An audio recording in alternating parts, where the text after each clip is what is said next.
சற்று முன் வெளியான முக்கிய அறிவிப்பின்படி சென்னையில் நோ பொல்யூஷன் 120 மின்சார பேருந்துகளை கொடியசைத்து தொடங்கி வைத்தார் முதலமைச்சர் மு.க.ஸ்டாலின். செய்தியை முழுமையாக கேட்கறதுக்கு முன்னாடி நம்ம சேனலை சப்ஸ்கிரைப் பண்ணலாம். சப்ஸ்கிரைப் பண்ணிக்கோங்க. மறக்காம பெல் பட்டனை கிளிக் பண்ணிக்கோங்க. அப்பதான் நம்மளுடைய அப்டேட்டட் நியூஸ் உங்களுக்கு உடனுக்குடன் வந்து சேரும். சென்னையில் முதற்கட்டமாக 120 தாழ்தள மின்சார பேருந்துகளை முதல்வர் ஸ்டாலின் இன்று காலை 10:30 மணிக்கு கொடியசைத்து தொடங்கி வைத்தார். மேலும் சென்னை வியாசர்பாடியில் ரூபாய் 47.50 கோடியில் பணிமனையையும் திறந்து வைத்தார். அவருடன் போக்குவரத்து துறை அமைச்சர் சிவசங்கர் இருந்தார். சென்னை மாநகர போக்குவரத்து கழகமானது எரிபொருள் செலவை குறைப்பதற்காகவும் சென்னையில் காற்று மாசை கணிசமாக கட்டுப்படுத்துவதற்காகவும் கூடுதல் வசதி கொண்ட தாழ்தள மின்சார பேருந்துகளை இயக்க முடிவு செய்தது. அதன்படி உலக வங்கியுடன் மொத்த விலை ஒப்பந்தத்தின்படி 1225 மின்சார தாழ்தள பஸ்களை வாங்க முடிவு செய்யப்பட்டது. அதில் முதல் கட்டமாக 625 மின்சார பஸ்களுக்கான ஒப்பந்தமானது அசோக் லேலண்ட் நிறுவனத்தின் துணை நிறுவனமான ஓம் குளோபல் மொபிலிட்டி நிறுவனத்துடன் போடப்பட்டது.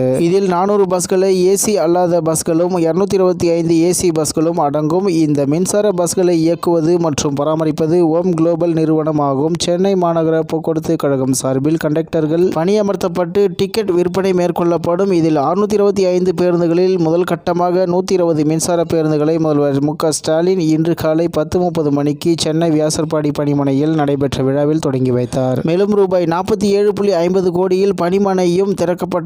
இந்த மின்சார பேருந்தில் ஆட்டோ கியர் சிஸ்டம் இருப்பதால் கிளட்சை மிதிக்க தேவையில்லை. டீசல் சிஎன்ஜி போன்று அதிக வெப்பத்தையும் உமிழாது. பேருந்துகளில் பாதுகாப்பு கருதி 7 சிசிடிவி கேமராக்கள் பொருத்தப்பட்டுள்ளன. மாற்றுத்திறனாளிகள் சிரமமின்றி ஏறி இறங்கும் வகையில் இந்த பேருந்து அமைக்கப்பட்டுள்ளது.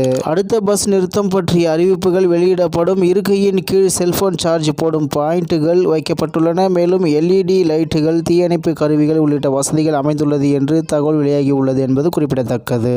இத்துடன் இன்றைய முக்கிய செய்தி நிறைவேறுகிறது. மேலும் இது போன்ற செய்திகளை உடனுக்குடன் தெரிந்து கொள்ள ஆர்கே நியூஸ் தமிழ்நாடு சேனலுடன் இணைந்திருங்கள். நன்றி, வணக்கம்.